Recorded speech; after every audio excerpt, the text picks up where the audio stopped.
அன்பு சகோதர சகோதரிகளே அனைவருக்கும் வணக்கம். 6/11/2025 வியாழன் அன்று கிருத்திகை விரதம் வருகிறது. முருகப்பெருமானுக்குரிய முக்கிய விரதங்களில் ஒன்று கிருத்திகை விரதம். முருகனுக்கு இந்த நாட்களில் விரதம் இருந்து வழிபட்டால் நினைத்தது நிறைவேறும். சஷ்டி விரதம் இருந்தால் குழந்தை பேர் கிடைக்கும் என்பது போல் கிருத்திகையில் விரதம் இருந்தால் குழந்தை வரத்தை கந்த கடவுள் நிச்சயம் அருள்வார். முருகப்பெருமானுக்கு முதலில் உருவான திருநாமம் கார்த்திகேயன் ஆகும். 6 கார்த்திகை பெண்களால் வளர்க்கப்பட்டதால் கார்த்திகேயன் என பெயர் வந்தது. கார்த்திகை பெண்களின் சிறப்பு சொல்வதற்காக சிவபெருமானால் உருவாக்கப்பட்ட விரதம் கிருத்திகை விரதம் அல்லது கார்த்திகை விரதம் என்று அழைப்பர். முருகப்பெருமானுக்குரிய கிருத்திகை விரதத்தை தொடர்ந்து இருக்க நினைப்பவர்கள் ஆடி கிருத்திகையில் விரதத்தை துவங்கி தொடர்ந்து 6 மாதங்கள் கிருத்திகை விரதத்தை நிறைவு செய்யலாம். கிருத்திகை நட்சத்திரம் முருகனுக்குரியது என்றாலும் வருடத்தில் 3 மாதங்களில் வரும் கிருத்திகை நட்சத்திரம் மிக உயர்வாக போற்றப்படுகிறது. கார்த்திகை மாதத்தில் வரும் கிருத்திகை நட்சத்திரம் திருக்கார்த்திகை திருநாளாக கொண்டாடப்படுகிறது.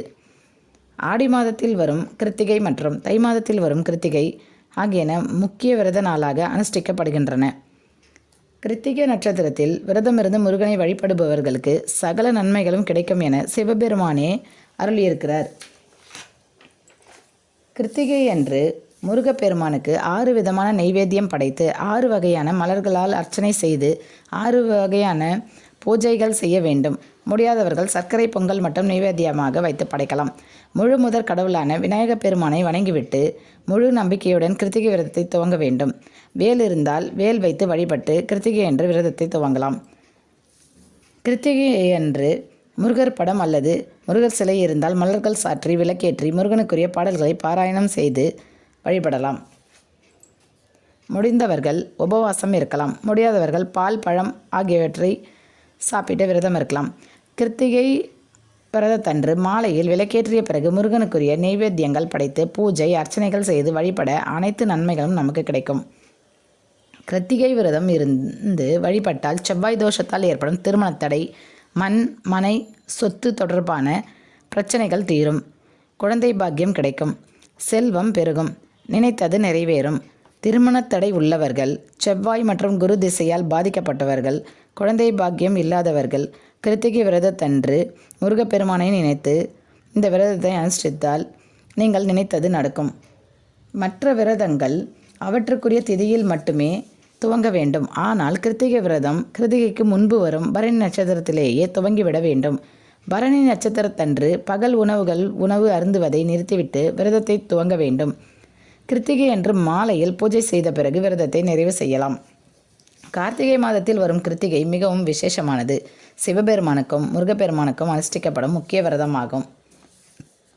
இது கார்த்திகை தீபத்தன்று இந்த விரதம் கடைபிடிக்கப்படுகிறது. இந்த விரதத்தை வீட்டிலும் ஆலயங்களிலும் விளக்குகள் ஏற்றி சிவன் மற்றும் முருகனை வழிபடுவது விசேஷம்.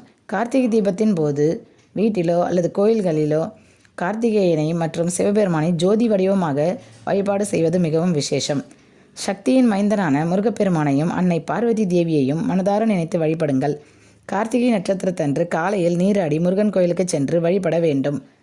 விரத நாட்களில் தண்ணீர் மட்டும் அருந்தி முருகனை வணங்கலாம். அவருடைய அருட்பாடல்களை பாராயணம் செய்து நாள் முழுவதும் முருகனை தியானிக்கவும். முடிந்தால் உபவாசம் இருக்கலாம். கார்த்திகை மாதத்தின் அனைத்து நாட்களும் காலை மாலையில் வீட்டு வாசலில் பூஜையரில் அகல் விளக்குகள் ஏற்றி வழிபட வேண்டும். திருவண்ணாமலையில் கார்த்திகை தீபத்தன்று மலையில் உச்சியில் ஏற்றப்படும் தீபத்தை வணங்கி அர்த்தநாரீஸ்வரர் திருநடனத்தை தரிசிப்பது மிகவும் சிறப்பு. கார்த்திகை தீபத்தன்று வீட்டிலும் கோயில்களிலும் தீபத்தை ஏற்றி தீப சரஸ்வதி, தீபலட்சுமி, துர்கா ஆகியோரை 3 முறை சொல்லி வழிபடுவது மிகவும் சிறப்பு. விளக்கேற்றும் போது நம்முடைய குலதெய்வத்தையும் நினைத்து வணங்க வேண்டும். கார்த்திகை விரதம் இருப்பவர்களுக்கு ஆனந்தம் பெருகும். சுபிக்ஷம் கிடைக்கும். சொந்த வீடு கட்டுவதில் ஏற்படும் பிரச்சனைகள் தடைகள் நீங்கும். இந்த விரதம் இருந்தால் அருளும் பொருளும் கிடைக்கும். கார்த்திகை மாதம் சிவன், முருகன், விஷ்ணு ஆகிய முக்கடவுள்களுக்கும் பிடித்தமான மாதமாகும். இந்த மாதத்தில் சிவன் ஜோதி வடிவமாக காட்சியளிப்பார்.